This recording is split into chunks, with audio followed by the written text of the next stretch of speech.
오늘 이 시간 통해서 저와 여러분이 주시는 하나님의 은혜가 저와 여러분 가운데 충만하게 넘치길 기도합니다. 여러분 잘 지내셨죠? 어때요? 잘 못 지냈어요? 여전히 은혜가 있는 예배가 참 감동이 됩니다.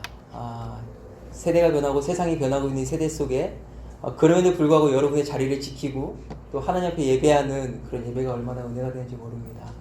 오늘 하나님께서 저와 여러분이 주시는 귀한 말씀 통해 다시 한번 우리 안에 귀한 울림과 또 하나는 우리 마음 가운데 불편함이 한 번 더 전해지는 그런 은혜가 되었으면 참 좋겠습니다. 제목을 여러분 들으셨죠? 전우여 들리는가? 제가 군생활할 때 참 좋아했던 군가 중에 하나입니다. 제목이 뭐냐면 신승이 어디 갔어요? 전선은 간다라는 그런 노래예요. 가사가 어떤 가사가 있냐면 이런 가사예요. 전우여 들리는가? 성난 목소리. 전우여 들리는가? 뭐지? 승현아? 한맺힌 눈동자. 저는 이 군가를 부를 때마다 내가 군대에 왜 왔지라는 그런 고민 속에 내가 군인이 맞구나. 내가 비록 운전병이지만 이 나라를 지켜야 되겠구나라는 생각을 참 많이 했어요. 왜냐하면 전우여 들리는가 그 성난 목소리, 전우여 들리는가 한맺힌 목소리 뭐예요? 전장에서 승리를 얻고자 하는 그 갈망이 노래 안에 있는 거예요. 그래 안 그래 소라? 그치? 이 군인의 정신이 흐려질 때쯤 이 군가를 통해 다시 내가 군인이라는 사실을 깨닫고 내가 어떻게 살아야 할지를 깨닫는 그런 은혜들이 있습니다. 저와 여러분이 참 많이 불렀던 군가가 하나 있어요. 뭐예요? 혹시 가사가 있어요? 군가가 있는데 제가 그 군가를 한번 들려드릴게요. 들어보세요. 나는야 보배로운 하나님 사람, 세상에 살지만 하늘을 품습니다. 주의 말씀 내 모든 삶의 기준이 되고 주와 함께 걸어가는 친구로 살리. 기억나요? 언제든지 어디든지 주님 따라가리. 하나님 나를 보며 기뻐하시고 세상은 나를 통해 축복을 받네. 나는야 보배로운 하나님 사람. 여러분 이렇게 우리가 읽어서 이게 군가 같지 않지만 사실은 이 찬양은 굉장히 전투적인 찬양이에요. 내가 세상에 살지만 하늘을 품네. 이 수많은 영적 정쟁이 일어나고 있는 이 세상 속에서 내가 그리스도인이구나 라는 정체성을 가지고 살아가는 거예요. 이게 쉽지가 않은 거라. 세상에 살지만 하늘을 품어야지. 주의 말씀이 내 모든 삶의 기준이 된대요. 수많은 것들이 우리 인생의 기준인데 그런 기준들을 버리고 주의 말씀이 내 모든 삶의 기준이 된다. 이런 군가가 세상에 어디 있어요. 그래서 나는 다른 것들 따라가지 않고 주와 함께 걸어가는 친구로 살리. 언제든지 어디든지 주님 따라가리 은채야. 하나님 나를 보며 기뻐하시고 세상은 나를 통해 축복을 받네. 나는야 보배로운 하나님 사람. 찬양을 뛰어넘어서 우리의 외침이고 우리의 결단이고 우리의 다짐이었어요. 맞죠, 오진아? 그 우리의 군가예요. 근데 여러분 지금 어떻게 살아가고 있습니까? 여전히 이 찬양의 고백, 언제든지 어디든지 주님 따라가리. 하나님 나를 보며 기뻐하시고 나만 불러? 세상은 나를 통해 축복을 받네. 축복을 받네. 나는야 보배로운 하나님 사람. 이게 우리의 외침이었어요. 근데 지금 현재 여러분의 삶이 어떻습니까? 나는 정말 이 군가를 붙잡고 전우여 들리는가? 나는 여전히 이렇게 살아가기를 발버둥 치고 있습니다. 아니면 개 중에는 저게 뭐냐? 또 무슨 소리냐? 저 사람 오랜만에 와가지고 또 저 부담스러운 얘기를 하고 있냐? 라고 여러분이 고민할지도 모르겠습니다. 그러나 중요한 사실은 이 군가가 저와 여러분 삶에 여전히 그치지 않았다는 거예요. 여전히 이게 우리의 삶의 방향이고 언제든지 어디든지 주님 따라가는 삶이 여전히 저와 여러분 삶 가운데 실현돼야 하는 때로는 거룩한 부담감으로 남겨져 있습니다. 여러분이 아는 것처럼 제가 인도에 살고 있어요. 제가 사는 나라 인디아. 참 좋습니다. 얼마나 은혜가 넘치는지 몰라요. 제가 인도에 있다가 잠시 한국에 들어오면 많은 분들이 어떤 얘기를 제일 많이 할까요? 소라, 어떤 얘기를 제일 많이 할까? 몇 달 만에 들어오잖아, 한국에. 무슨 얘기를 할 것 같아요? 춥냐고? 어떤 얘기를 할 것 같아요? 얼마나 고생이 많으세요? 인도에서 그 얘기를 사실 가장 많이 듣습니다. 여러분, 그런데 중요한 게 뭐냐면 세상에 살지만 하늘을 품고요. 주의 말씀이 내 모든 삶의 기준이 되고 주와 함께 걸어가는 친구로 사는 게 이 수고를 하면서 살아가는 인생이 놀랍게도 저만의 인생이 아니라는 사실이에요. 얼마나 인생에서 수고가 많으세요? 그럼 저는 뭐라고 얘기해야 될까요? 야, 너의 학교에서, 선생님 직장에서, 집사님 사업체에서 얼마나 고생이 많으세요. 여전히 그 자리에서 주의 나라를 세우시고 여전히 그 자리에서 하나님을 위하여 살아가는 그 삶 얼마나 수고가 많으세요 라고 저도 인사합니다. 여러분, 주의 말씀 내 모든 삶 기준이 되는 이 삶이 이 선교사의 인생만이 아니에요. 목회자의 인생만이 아니고요. 예수 그리스도의 십자가로 하나님의 자녀가 된 저와 여러분 공동의 삶의 목적이고 방향입니다. 물론 우리의 얼굴 생김새가 다른 것처럼 각자 부르심 따라 각자 달란트대로 우리의 삶을 살아가는 모양은 다르겠죠. 그러나 중요한 사실은 우리가 살아갈 삶의 방향, 삶의 목적, 하나님 나라, 이것이 동일하다는 거예요. 우리가 잊고 살아가지만 이게 저와 여러분의 삶의 방향입니다. 다시 한번 얘기하지만 여러분, 선교사의 삶의 목적의 방향만이 아니고 그리스도인 하나님의 자녀라고 얘기하는 저와 여러분 동일한 삶의 목적이에요. 각자의 부름의 현장이 다를 뿐 우리 모두의 일이고 우리 인생의 목적이고 방향입니다. 그래서 얘기하는 거예요. 전우여 들리는가? 저와 여러분이 전우예요.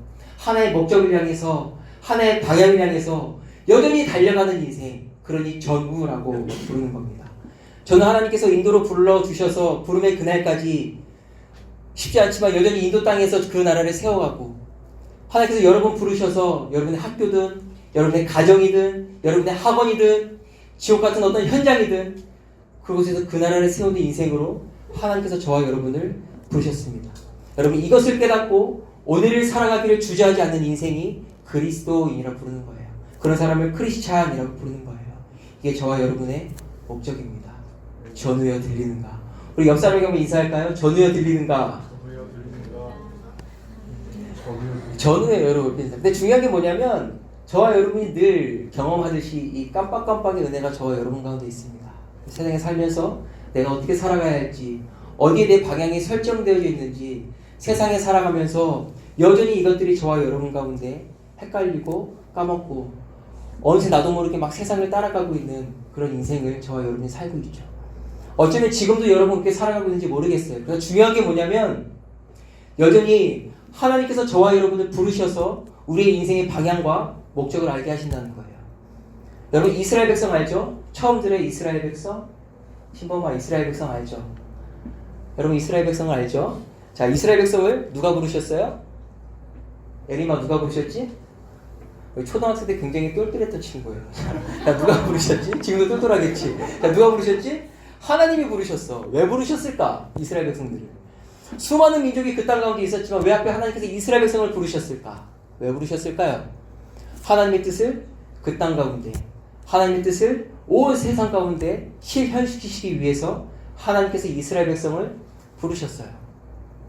하나님께서 일하시고 싶으신 거예요. 누구를 통해서?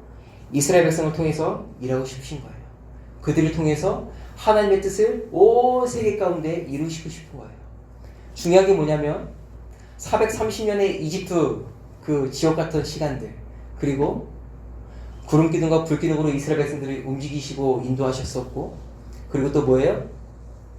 홍해 앞에서 바로의 군대가 추격해서 오는데 더 이상 피할 곳이 없는, 이제 망했다 싶었던 그 현장 가운데 하나님의 주권적인 손길로 그들을 건지셨고, 먹을 것이 없었어요. 마실 물도 없었어요. 그러나 반석을 쳐서 물이 나게 하시고 만나와 메추라기로 이스라엘 백성을 먹이셨어요. 그러면 그 택함 받은 이스라엘 백성이 어떻게 살아가야 합니까? 여전히 세상 속에 살아가면서 두리번거리고 어떻게 살아야 될지, 뭘 먹어야 될지 여전히 고민하는 인생으로 살아가는 게 이스라엘 백성일까요? 아니에요. 그들의 인생을 돌아보니 약속에 신실하시던 하나님, 그리고 우리를 절대로 버리지 않으시던 하나님이 그들의 추억 속에 남겨져 있습니다. 그러면 약속의 땅, 가나안 땅을 향하여 걸어가는 그 인생의 여정 가운데 그들이 어떻게 살아가야 합니까? 여호와 신앙, 야훼 신앙, 하나님 한 분만 집중하고 하나님 한 분만 바라보고 걸어가는 인생이 이스라엘 백성이에요. 그러나 여러분, 중요한 게 뭐냐면 이스라엘 백성도 저와 여러분과 너무 동일합니다. 여전히 깜빡깜빡의 그 인생을 살아가요. 그래서 하나님께서 이스라엘 백성들에게 말씀합니다. 자, 먼저는 민수기 1장 1절이에요. 제가 한번 읽어드릴게요. 민수기 1장 1절.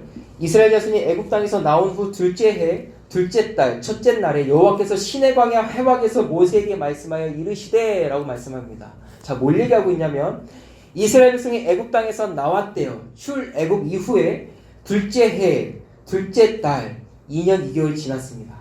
그리고 하나님께서 시내 광야 해막에서 모세에게 말씀합니다. 뭐냐면 이제는 출애굽해서 이스라엘 백성이 하나님께서 약속하신 가나안 땅으로 들어가기에 출발 지점에 서 있습니다. 자, 그 다음에 오늘 읽은 말씀이에요. 민수기 2장입니다. 민수기 2장 1절 2절이에요. 여호와께서 모세와 아론에게 말씀하여 이르시되 이스라엘 자손은 각각 자기의 진영의 군기와 자기 조상의 가문의 기호 곁에 진을 치되, 자, 캠프를 형성해라 그런 뜻이에요. 진을 치는데 어떻게 하라고 말씀합니까? 회막을 향하여 사방으로 치라. 한번 따라해볼까요? 회막을 향하여 사방으로 치라. 이게 아주 중요한 진리예요. 자, 캠프를 형성할 거 12지파가, 자, 12지파가 캠프를 형성하고 이 진을 만드는데 어떻게 진을 만드냐면 회막을 향하여, 가운데 있는 성막을 향하여 사방으로 치라 라고 말씀합니다. 여러분, 그게 무슨 뜻이냐면 이스라엘 진영이 이렇게 있어요. 그 가운데 뭐가 있냐면 회막, 성막이 있습니다. 이 12 캠프가 쭉쭉쭉쭉 서지는데 이 캠프가 어떻게 진을 쳐야 하냐면 성막을 향해서, 회막을 향하여 진을 치라고 말씀합니다. 그게 뭐예요? 성막을 기술을 했을 때 성막이 보일 수 있도록 그 캠프를 형성하는 거예요. 그래서 그 캠프에서 딱 나오면 어떤 일이 생겨납니까? 성막이 보이는 거예요. 자, 이쪽에 있는 사람도 마찬가지예요. 딱 나오면 회막이 보이는 거예요. 이쪽에 사람도 마찬가지예요. 이렇게 서 있다가 딱 보면은 회막이 보이는 거예요. 자, 성막이 중심이 돼서, 회막이 중심이 돼서 12지파가 진을 칩니다. 자, 하나님께서 이것을 강력하게 이스라엘 백성들에게 말씀하셨어요. 회막을 중심으로, 회막을 향하여, 성막을 향하여 사방으로 진을 치라라고 말씀합니다. 이 의미가 뭘까요? 여러분 아는 것처럼 회막, 성막에서 일어나고 있는 게 있습니다. 그게 뭐예요? 예배예요. 나의 죄악을 하나님께 고백하고 하나님의 은혜를 다시금 기억하고, 이게 회막의 역할이고 성막의 역할입니다. 기억하라. 이 진 중심에 성막, 회막을 갖다 두셨어요. 뭐 하는 거예요? 기억하라는 거예요. 그 예배를 통해 하나님과 함께했던, 그리고 애굽에서 건지셨던, 지금까지 인도하셨던 그 하나님의 손길을 기억하라는 거예요. 언제? 날마다. 그들이 행진할 때에도, 그들이 머물러 있을 때도 날마다 이 회막, 성막을 통하여 네가 어떻게 살아가야 할지, 네가 어느 방향으로 인생을 살아가야 할지 잊지 말고 여전히 너를 부른 그 자리에서 살아가라. 자, 그것을 위하여 이 성막, 회막을 말씀합니다. 3절에 그래서 하나님께서 친히 이스라엘 백성들이 어떻게 캠프를 형성해야 되는지 아주 디테일하게 말씀하고 계시는 거예요. 무슨 뜻일까요? 여러분, 이스라엘 백성도 별 수 없어요. 이 예배에 실패하면 그들의 인생이 어떻게 살아가야 할지 깨닫지 못합니다. 여전히 맹하게, 멍하게 그저 그렇게 살아가는 인생으로 살아가는 거예요. 그러나 여러분, 이스라엘 백성이 예배에 실패하지 않으면 그들을 부르신 자리에서 그들이 어떻게 살아가야 할지 깨닫고 살아가는 인생이 되는 거예요. 다시 저와 여러분의 삶으로 돌아와 볼까요? 여러분, 왜 우리가 여전히 갈팡질팡합니까? 언제든지 어디든지 주님 따라가리 고백했는데, 우리가 그렇게 군가를 불렀는데 세월이 지나고 여전히 우리가 삶의 자리에서 한 걸음도 나아가지 못한 채 여전히 주춤되는 이유가 무엇입니까? 여러분, 예배가 살아있습니까? 여러분, 이스라엘 백성들도 예배할 때, 성막에 그 지켜야 할 예배들을 지켜갈 때 그냥 제물을 끌고 오고 그냥 습관적으로 제물에 안수하고 제물을 드릴 때 그들의 삶에는 아무런 변화도 일어나지 않습니다. 행위니까. 동일하게 우리의 예배도 언제부턴가 바뀌어진 행위, 자리만 채우고 돌아가자, 안 가면 엄마가 뭐라 하니까, 불편하니까 그냥 자리만 채우자. 여러분, 그 생각이 오늘의 우리를 만들어냅니다. 하나님과 전혀 상관없이 살아가고 하나님과 멀찍이 멀어져가지고 오늘은 어떻게 살아가야 할지 세상의 소리에 귀 기울이고 언제든지 어디든지 주님 따라가리가 아니고 언제든지 어디든지 세상이 나를 원한다면 잠시 그것을 따라가 줄 수 있는 인생으로 그렇게 바뀌어져 가고 있는 저와 여러분의 삶을 바라보게 됩니다. 그 문제가 어디서부터 시작이 됩니까? 예배예요. 여호와 중심의 인생, 야훼 중심의 인생. 여러분, 그 삶이 우리 가운데 무너질 때, 그 삶에서 우리가 멀어질 때 하나님과 상관없이 살아가고 있는 저와 여러분의 삶을 목격하는 겁니다. 예배에 목숨 거셔야 돼요. 여러분, 그 어떤 가치로도 이 예배를 타협하지 않는, 그 어떠한 귀한 것에서도 이 예배가 내 인생의 가장 귀한 것으로 세우고 여전히 이 예배를 목숨처럼 지키는 여러분, 그 여러분한테 필요해요. 시험 기간이죠? 네. 시험 기간이에요. 늘 한국 교회 안에 일어나고 있는 일이에요. 여러분, 왜 시험 기간이 되면 우리가 교회 안에 없습니까? 시험 기간에 가장 우리의 시선이, 우리의 마음이 헷갈리는 시간이잖아요. 내가 어떻게 살아야 되지? 내가 뭘 위해서 공부해야 되지? 그러나 여전히 내가 예배 자리에 머물러 있고 예배를 붙잡고 있을 때 내가 왜 공부하는지, 내가 무엇을 위해 오늘을 준비하는지 다시금 깨달을 수 있잖아요. 여러분, 한자의 공부보다 내가 오늘을 무엇을 위하여 살아가는지 그 목적을 설정하고 그 방향을 설정하는 게 우리 삶의 가장 중요한 일입니다. 하나님께서 이스라엘 백성들, 출애굽한 이스라엘 백성들이 가장 중요하게 말씀하셨던 회막을 향하여 사방으로 진을 치라고 말씀하셨던 것처럼 여전히 저와 여러분의 인생 가운데도 이것이 가장 중요합니다. 예배에 목숨 거는 것, 그 어떠한 것에서 이 예배를 타협하지 않는 것, 예배 자리를 지키고 예배를 통하여 습관이 되어지지 않고 익숙함이 되어지지 않고 모두 예배를 통하여 나에게 말씀하신 하나님, 지금까지 인생을 인도하셨던 하나님, 그리고 또 뭐예요? 내가 어떻게 살아가야 할지, 그분의 마음이 어디에 향하여져 있는지 이 예배를 통하여 저와 여러분이 다시 한번 깨달을 수 있습니다. 그 은혜 때문에 우리가 또다시 일어나 다시 시작할 수가 있는 거예요. 여러분, 예배에 실패하면 죄송하지만 여러분의 인생이 실패합니다. 100%예요. 모르겠어요. 이 땅에서 잘 먹고 잘 살지 모르겠어요. 그러나 여러분이 영원을 안다면 나중에 주님 앞에 섰을 때 보장받을 수 없는 인생이 될 겁니다. 중요한 거예요. 하나님께서 저와 여러분을 부르셔서 우리는 시간이 지나서 돌아갈 거예요. 돌아가셨습니다. 아직 돌아가요. 여러분, 돌아가기 전까지 하나님께서 허락하신 이 시간 가운데 저와 여러분이 하나님 나라를 위하여 해야 될 것들이 있어요. 그래서 우리를 부르셨고 그것 때문에 은혜를 공급하시고 그것 때문에 오늘을 살아갈 힘을 하나님께서 주시고 계시는데 여러분, 우리의 시선이 어디에 머물러야 합니까? 여러분, 예배에 실패하면 이 방향과 이 목적을 깨달을 수가 없습니다. 전우여 들리는가? 여러분, 저와 여러분이 전우예요. 각자 부름받은 현장 속에서 그의 나라를 세워가기를 주저하지 않는 인생, 그게 저와 여러분이라고. 예배가 살아있어 예배를 통하여 오늘을 어떻게 살아갈지 다시금 깨닫고 또다시 일어나 그 걸음을 시작하는 시작이 여러분 예배예요. 여러분, 예배가 여러분 가운데 가장 중요한 것으로 여겨지는, 가장 최고의 가치로 여겨지는 저와 여러분에게 간절히 기도합니다. 여러분, 저는 인도에서 살고 있어요. 여러분이 아는 것처럼 인도는 굉장히 아름다운 나라예요. 얼마나 더운지 몰라요. 이제 40도가 넘어가지고 땀으로 하루를 시작했다가 땀으로 하루를 마무리하는 이제 그런 시간이 저를 기다리고 있어요.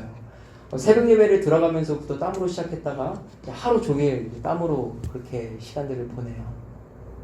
가고 싶을까요? 안 가고 싶을까요? 어떨 것 같아, 소라? 기가 막히지? 너무 좋을 것 같지? 한 3개월 전부터 계속 허리에 문제가 생겼어요. 왜 그런지 이유를 모르겠어요. 그래서 얼마나 허리 통증이 계속 지속되는지 그래가지고 우리 종찬 선생님이 인도에 있을 때 아주 간헐적으로 아주 가끔씩 허리 마사지를 해줘요. 제가 너무 아파하니까 아주 간헐적으로. 그러면 또 괜찮아져요. 그럼 또 이제 생활하다가 또 너무 아파. 또 어쩌다 한번 또 부르면 막 짜증내면서 와서 또 허리 마사지 해줘요. 그럼 또 괜찮아져요. 그러니까 허리 마사지를 계속 받으면은 조금 날 수도 있을 것 같은데 하도 안 해주니까 이게 이제 호전이 안 되는 거라. 그래가지고 이제 갔잖아요, 한국으로. 이제 마사지 할 사람이 없잖아요. 그래서 파스도 붙이고 또 운동도 하고 그러다가 이제 한국 오기 전에 이게 허리 통증이 절정이 됐던 시간이 있었어요. 그래가지고 한국에 가야 되는데 캐리어도 잘 못 사고 허리 숙이질 못하니까 어떻게 해야 되지? 이제 그러다가 여러 사람의 도움을 받고 출발을 했어요. 인도 공항에서도 출발을 하는데 이 캐리어를 들 수가 없어서 짐을 붙여야 되는데 들 수도 없고 또 비행기 타고 오는데 허리가 너무 아파가지고 야, 이거 한국까지 갈 수 있을까? 그러면서 한국에 왔어요.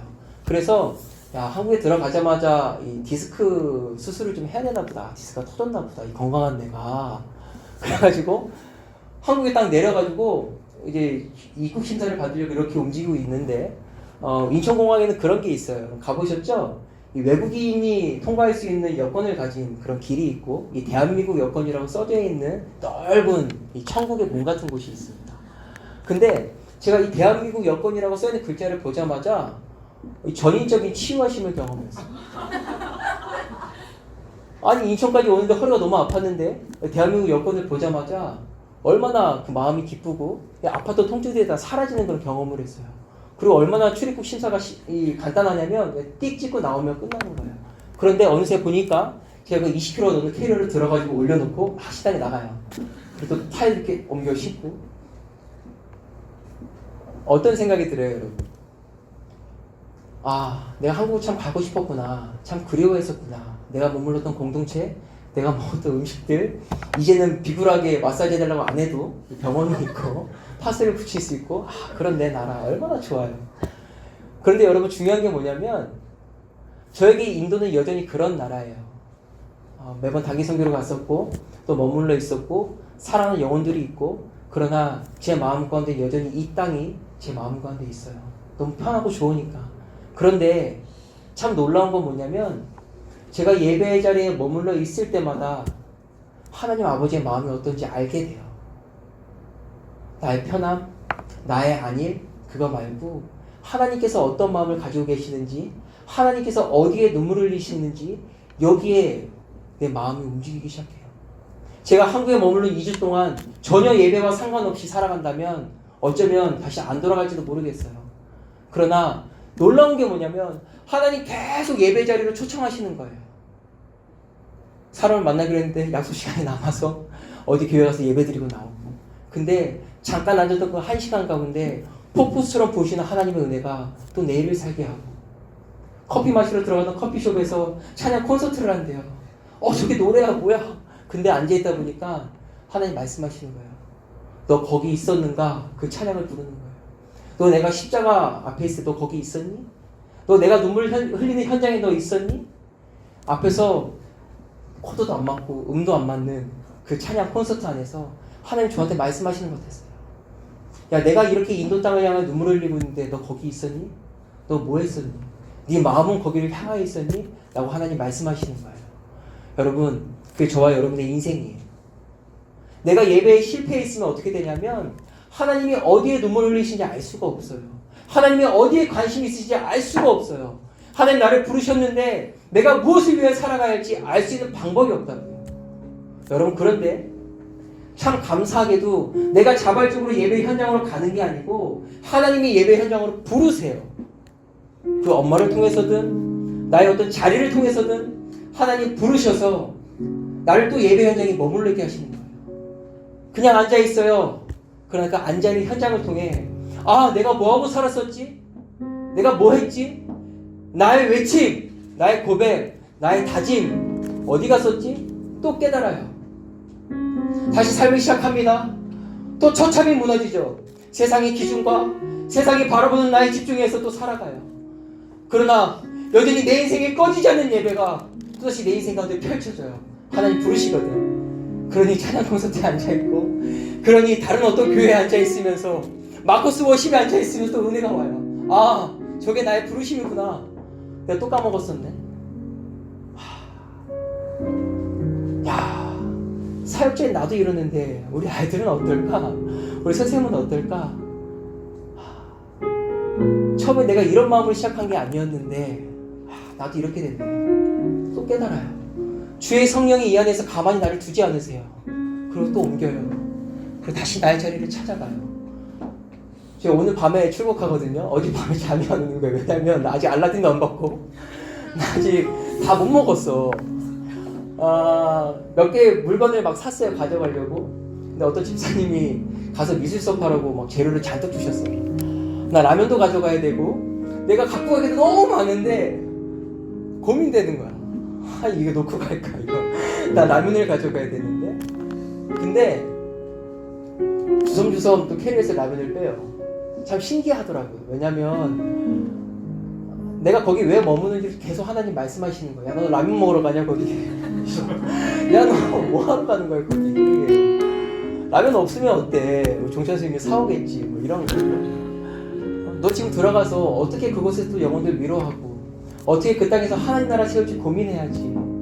하나님 그것을 지속적으로 저에게 캐리어 쌀 때도 말씀하시는데 내가 쌓아두었던 옷, 내가 쌓아두었던 귀중한 것들 하나하나씩 제거하고 또 어떻게 하면 남겨진 시간 동안 그곳에서 하나님의 일들을 감당하실 수가 여기에 고민해요.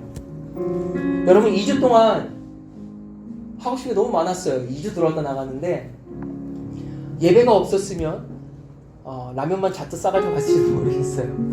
그런데 이 하나님의 주권적인 부르심이 얼마나 강력한지, 네가 오늘 호흡하는 그 자리에 네가 어떻게 살아야 할지 계속 말씀하시는 거예요.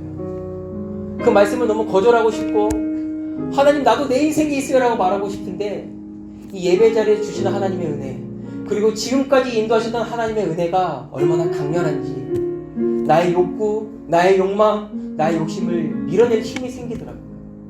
뭐 때문에? 이 회막의 중심, 회막을 향하여 사방으로 친 이 하나님의 초대와 초청 때문에 억지로 가는 게 아니고, 누가 보내서 가는 게 아니고, 이제는 제 안에 기꺼이라는 마음이 생겨납니다. 여러분, 기꺼이가 뭔 줄 알아요? 내가 한번 해준다 이게 아니고요. 기꺼이는 내가 은근히 기쁜 마음으로 내 마음이 함께 동하는 거예요. gladly 이렇게 얘기해요. 마음이 동하는 거예요. 언제든지 어디든지 어디서든지 주님 말씀 따라가리 쉬운 길 아니거든요. 뭐 인도에 간다고 어렵습니까? 아니요. 여러분의 삶의 현장도 쉽지 않은 거 알아요. 그런데 여러분, 내가 예배에 목숨 걸고 이 예배를 통해 나에게 말씀하신 하나님을 경험할 때 이 글래딜리가 작동하는 거예요. 기꺼이 하나님, 나의 마음은 동하지 않는데 당신이 내 삶의 것을 원하신다면 내 안에 주체할 수 없는 당신의 은혜가 있어서 내가 그 걸음을 선택합니다. 이게 저와 여러분의 고백이 되는 거예요. 이게 성도고, 이게 크리스찬이고, 이게 오늘을 살아가는 그리스도인이에요. 다 사라졌어요. 그러나 여전히 예배에 목숨 거는 그 한 사람이 그 사람으로 남아 여러분 부르신 자리에서 우리 호흡이 닿는 그날까지 그 나라를 위하여 빚도 없이 아무 이유도 없이 살아가는 거예요. 너무 멋있지 않습니까, 여러분? 저는 그런 사역자가 되고 싶어요. 여전히 제 마음 가운데 수많은 욕심들, 수많은 마음들이 올라오지만, 결혼해야 될 시기에 수많은 자매에 대한 기준이 제 안에 들어오지만, 하나님, 함께 어디서든 냉장고 바지 입고 주의 나라를 세울 수 있는 그런 자매, 하나님 그런 자매를 주십시오가 언제부터 같이 기도 제목이 됐어요. 정말 평생을 그렇게 살아가고 싶어요. 하나님 나라 위하여 살아가는 인생. 잘 먹든 잘 먹지 못하든 내가 언제가 주님 앞에 섰을 때 하나님 저 왔어요 라고 말할 수 있는 그런 인생, 그런 인생을 살아가고 싶어요. 그래서 우리가 이제 군가가 필요해요. 언제든지 어디서든지 주님 따라가요. 이것을 잊지 않고 오늘도 살아가는 삶이 저와 여러분의 삶입니다. 여러분, 하나님께서 이스라엘 백성들에게 뭐라고 말씀하셨어요? 회막을 향하여 사방으로 치라. 하나님 이스라엘 백성은 너무 잘 아셨던 거예요. 그러니 이 초대를 통하여 그들을 움직이시는 겁니다. 기꺼이 그들이 그 걸음에 걸어갈 수 있도록. 여러분, 안타깝게도 하나님이 저와 여러분 너무 잘 아세요. 해서야 하나님 너도 너무 잘 아셔. 우리의 인생 너무 잘 알잖아요. 여전히 하나님과 전혀 상관없이 살아가고 싶은 이 깨어진 하나님의 형상. 그래서 예수님이 이 땅에 오셨고 그 예수 그리스도를 통하여 우리의 형상을 회복시키셨어요. 그러나 우리의 이 습관이 여전히 죄악을 향하여 걸어갑니다. 그러나 멈추지 않는 이 예배가, 그 우리의 삶의 예배가 오늘 우리가 어떻게 살아갈지 다시 한번 말씀하는 거예요. 그러니 방황하다가도 다시 돌아와서 또 주의 나라를 위해 살아갈 수 있는 방법이 뭐가 있나 찾아보게 되고, 하나님과 전혀 상관없이 살아가다가도 다시금 돌아와서 하나님을 위해 살아가기로 결단하며 걸어가는 인생들이 속속히 목격되어져요. 여러분도 그런 한 사람이 되었으면 참 좋겠습니다. 제가 깜짝 놀라는 게 뭐냐면, 고등부 때 그렇게 말썽 부리던 그런 이 귀한 하나님의 사람들이, 카메라가 있어서 굉장히 언어를 순화해야 되는 거예요. 그런 사람들이 여러분 1년이 지나고 2년이 지나고 3년이 지나니까 다시 은혜 현장으로 돌아와요. 야, 어떻게 제가 청년부에서 저렇게 살아가고 있지? 야, 어떻게 제가 저렇게 살아가고 있지? 야, 여전히 하나님 신실하시구나. 하나님 여전히 저 인생을 포기하지 않으셨구나. 그러니 우리의 사역이 멈추지 않아야겠구나. 소망이 보이지 않아도 어떻게 해야 될지 모르는 상황 가운데도 하나님 신실하시니, 내 인생을 봐도 신실하셨으니 그 약속 붙잡고 오늘을 살아가는 인생이 우리구나. 이걸 느껴요. 이걸 우리 삶에 적용하면, 야, 이렇게 살아가지고 내 인생 되겠어? 야, 이렇게 해가지고 이거 루저 되는 거 아니야? 대학이나 가겠어? 그러나 신실하신 하나님은 그런 나를 들어서 하나님 일을 감당하는 귀한 자리에 세우신다는 거예요. 뭐 그게 세상적으로 잘나지 않을지도 모르겠어요. 그러나 주님 앞에 설 수 있는 인생을 우리를 준비시키신다는 거예요. 여러분, 이게 얼마나 놀라운 현상입니까? 얼마나 놀라운 결과예요. 나 같은 인생을 부르셔서 하나님 앞에 설 수 있는 인생으로 준비시키신다는 거예요. 얼마나 놀라워요. 나같이 값어치 없고 나같이 보잘것없는 인생을 하나님 그렇게 매 때때로 순간순간마다 사용하신다는 게, 여러분, 그러나 중요한 사실이 뭐냐면 예배가 실패하면 이게 보이지 않아서 여기저기 방황하면서 살아갑니다. 여러분, 예배가 무너지면 하나님과 전혀 상관없이 살아가다가 그렇게 여러분의 인생을 마무리하게 될 겁니다. 부탁하고 싶어요. 전우여 들리는가? 여러분, 예배를 회복하십시오. 예배의 목숨 것이고 그 어떤 가치에도 타협하지 않는 예배. 형식 말고요, 그냥 짐승 끌고 오는 거 말고요, 그냥 안수하는 거 말고요, 결단하고 예배 자리에 와서 내가 이 예배의 목숨 걸리라, 나에게 말씀하신 하나님의 음성 내가 듣고 돌아가리라. 여러분, 그 마음 갖고 이 자리에 와서 다시금 회복돼서 돌아가고, 또 형편없이 삶의 자리에서 무너지지만 다시금 돌아와서 또다시 은혜를 경험하고 그리고 회복되어져서 이 걸음을 우리 호흡이 다하는 그날까지 걸어가는 저와 여러분 되기를 간절히 소망합니다. 제가 말씀 한 구절 한번 읽어드릴게요. 사도행전 20장 22절에서 24절까지 말씀입니다. 이무성 선생님이 제일 좋아하는 말씀이에요. 그러나 이제 나는 성령의 명령에 따라 예루살렘으로 갑니다. 사도 바울이 고백해요. 이렇게 에베소 교회를 떠나서 이제 하나님 부르신 예루살렘 로마를 향해 걸어갑니다. 그런데 이런 이야기를 해요. 말씀에서 그곳에서 내게 무슨 일이 닥칠지 나는 알지 못한대. 다만 내가 아는 것은 내가 어느 도시에 가든지 감옥과 환란이 나를 기다리고 있다고 성령께서 내게 경고해 주신대. 근데 여러분, 이 인생이 뭐라고 고백하냐면, 그러나 나는 내 목숨을 아깝게 생각하지 않습니다. 예수님께로 받은 사명, 곧 사람들에게 하나님의 은혜의 복음을 전하는 일을 다 마칠 수만 있다면 괜찮습니다 라고 말씀해요. 내가 예루살렘에 들어가면, 내가 로마에 가면 내가 어떤 일을 당할지 알아. 그러나 너무 강권적으로 주의 성령이 내 인생을 이끄시고 너무 강권적으로 주의 은혜가 내 안에 넘치니 환란이 두렵지 않고 그 어떠한 따돌림도 두렵지 않고 그분이 내 인생을 기억한다면 나는 이 걸음을 걸어가겠다라고 얘기하고 있는 사도 바울의 고백이에요. 그리고 그 인생이 그렇게 인생을 마무리합니다. 참 무서운 이야기지만 이게 여러분 우리 그리스도인의 인생이에요. 목에 칼이 들어와도 그 어떠한 외로움이 내 인생에 찾아와도 타협하지 않고 나 예수 믿는 사람이에요. 그 어떤 상황에도 남들이 다 대출 받을 때 난 그래도 직장 가게 하는 나라 세우겠다. 여러분, 이게 성도라고요. 지금 한국교회 안에 이런 성도가 너무 필요합니다. 인도에도 너무 필요하고요, 열방에 이런 예배자들이 너무 필요합니다. 여러분, 하나님께서 이스라엘 백성을 부르셔서 그 꿈을 이루고 싶으셨던 것처럼 이는 영적인 이스라엘 백성이 저와 여러분을 부르셔서 하나님이 이 일을 이뤄가길 원하세요. 그래서 우리가 오늘도 이 예배 자리에 있는 겁니다. 예배를 한번 보고 가고 한번 도장 찍고 가는 게 아니고요, 다시금 우리의 인생의 목적과 방향을 깨닫고 돌아가는 거예요. 사랑하는 여러분, 전우여 들리는가? 성난 목소리, 성난 목소리, 한 맺힌 눈동자. 그리고 제가 또 방황할 때 여러분이 성난 목소리가 되어주시고 또 한 맺힌 눈동자가 되어주셔서 같이 함께 지어져가며 그의 나라를 세우는 거예요. 언제까지요? 우리의 호흡이 닿는 그날까지. 한번 따라해볼까요? 나의 호흡이 닿는 그날까지. 여러분, 하실 수 있죠? 예배가 실패하면 할 수 없어요. 여러분, 예배가 여러분의 목숨이 될 때 오늘도 부르신 현장 가운데 시험 기간이든 내 인생이 지옥 같은 순간이든 포기하지 않고 그 걸음을 걸어갑니다. 그 인생의 끝은 하나님의 격렬한 환영 속에 우리 인생이 끝날 거예요. 그날을 바라보며 오늘을 걷는 인생이 저와 여러분, 찬양할까요?